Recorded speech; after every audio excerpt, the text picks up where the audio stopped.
Delhi MCD exit poll. आपकी आंधी में उड़ रही बीजेपी, क्या एमसीडी में भी बाजी मारेगी आप?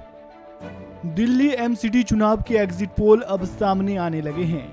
जिस तरह से आम आदमी पार्टी ने प्रदेश में जमकर चुनाव प्रचार किया और बम्पर जीत का दावा किया, वह एग्जिट पोल में भी साफ नजर आ रहा है।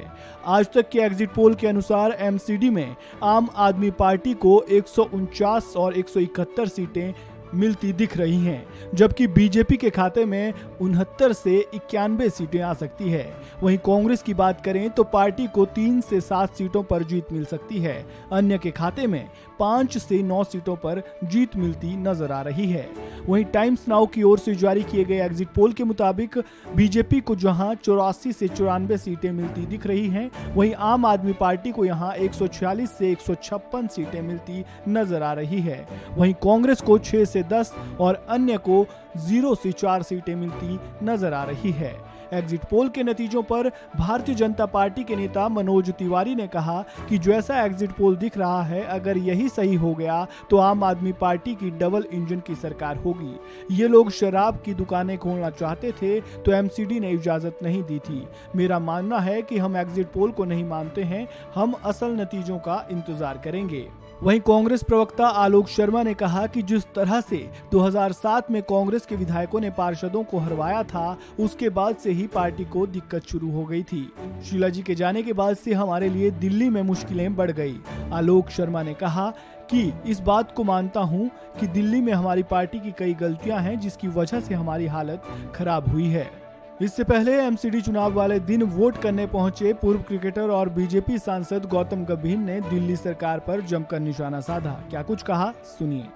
कि जो सच्चाई है वो दिल्ली की जनता को पता होनी चाहिए कि लैंडफिल पे, गाजीपुर लैंडफिल में किस तरीके से काम चल रहा है और कितना नीचे आया है। अगर वो नीचे आया तो आप दिल्ली की जनता को बताइए, अगर वो बढ़ा है तो आप वो भी दिल्ली की जनता को बताइए। लेकिन दिल्ली के मुख्यमंत्री के झूठों में मत जाइए।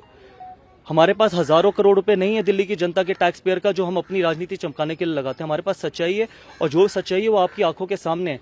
हमने ढलावघर बदल के जन रसोई में बदले, ढलावघर बंद करके लाइब्रेरी में कन्वर्ट किए। हमने यमुना स्पोर्ट्स कॉम्प्लेक्स बनाया वर्ल्ड क्लास। हमने हर तरीके से डेंगू से लड़ाई लड़ी है। हमने स्वीपिंग मशीन्स ऐड करी है, हमने फ्यूमिगेशंस के लिए मशीन्स ऐड करी है। एमसीडी ने सिर्फ दुर्भाग्य प्रधानमंत्री जी ने 3000 से ज्यादा जहां झुकी वहां मकान दे दिए। ये अगर दिल्ली के मुख्यमंत्री जी ने 3000 घर दिए होते ना, तो 3 लाख का प्रचार करते और उससे ज्यादा पैसा मीडिया में खर्च करते अपने आप को एक ऑल्टरनेट बनाने के लिए। लेकिन केजरीवाल जी कह रहे हैं कि इस चुनाव के बाद भारतीय जनता पार्टी वीडियो बनाने वाली कंपनी के तौर पर रह जाएगी। कम से कम झूठ बोलने वाली कंपनी तो नहीं है कि रोज आते हैं, झूठ बोलते हैं, ट्वीट करते हैं और अपनी ट्रोल आर्मी को शुरू कर देते हैं लगाने के लिए। ठीक है, सच्चाई तो आपके सामने, 3000 फ्लैट आपके सामने है, गाजीपुर लैंडफिल आपके नीचे, आंखों के नीचे आ रहा है, वो भी सच्चाई है। यमुना स्पोर्ट्स कॉम्प्लेक्स ढलावघर को कन्वर्ट करके जन रसोइयों में बदला गया, वो भी आपके सामने है। जो सुबह रोज गाड़ी आती है, जो डोर टू डोर कलेक्शन होता है, वो भी आपके सामने है। इससे ज्यादा मैं आपको क्या बता सकता हूँ। ये बताइए 100 स्कूल कॉलेज हॉस्पिटल का है, ये आप पूछते ही नहीं है उनसे। खत्म हो गए वो मुद्दे जो 8 साल पहले जिस वजह से ये सत्ता में आए थे, दिल्ली के मुख्यमंत्री बने थे, वो कहाँ गए? दिल्ली को लंदन, पेरिस, न्यूयॉर्क बनाने के लिए यमुना की सफाई कहाँ है? वो यमुना की सफाई उनके पास सिर्फ वो स्प्रिंकल करने के लिए सोल्यूशन है। कहाँ गई वो टैबलेट जो पूसा इंस्टीट्यूट में बनाई थी पराली खत्म करने के लिए? खत्म हो गई, सारे मुद्दे खत्म हो गए। एक आखिरी सवाल है, 250 सीटों पर मतदान हो रहा है, कितनी सीट बीजेपी? देखिए, मैं यहाँ पर कोई एस्ट्रोलॉजी करने नहीं आया, ना मैं कोई एस्ट्रोलॉजर हूँ। मैं ये कह सकता हूँ दिल्ली की जनता को कि आप बाहर निकलिए, वोट करिए, सच्चाई के साथ जुड़िए। वोट आपका अधिकार है, आपकी शक्ति। अगर आप दिल्ली को बेहतर बनता हुआ देखना चाहते हैं तो जरूर ये मत कहिए कि आज छुट्टी है। आज आपके पास सबसे बड़ी शक्ति है दिल्ली को और बेहतर करने के लिए। म्यूनिसिपल कॉर्पोरेशन ऑफ दिल्ली की अगर बात करें तो 4 दिसंबर को यहां मतदान हुआ था, जिसमें कुल 1349 उम्मीदवार मैदान में थे। चुनाव आयोग के अनुसार एमसीडी चुनाव में कुल 50% मतदान हुआ।